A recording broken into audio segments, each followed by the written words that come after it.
Hello and welcome to UDISE Plus. In today's video, we will learn how to update languages dot and medium of instructions under the user directory module. First, log in your user ID and password.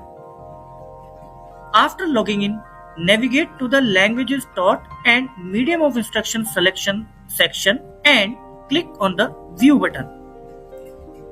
Please note, if the edit button is not visible or appears in disabled mode, please contact your MIS block officer or district MIS officer for support. Now, click on the edit button for select name of the languages taught as a subject.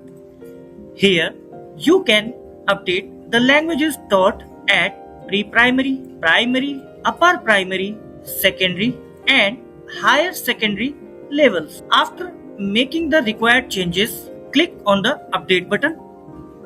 Next, to update the medium of instructions in the school, click on the edit button and select the required medium from drop-down option medium 1, medium 2, medium 3, medium 4. Once updated, click on the update button.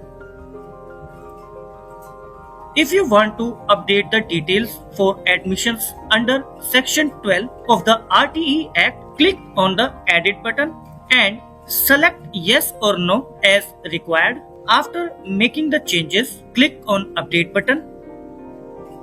This is how a user can successfully update languages taught and medium of instructions in UDISE Plus. Stay connected with us for more informative videos. Thank you for watching.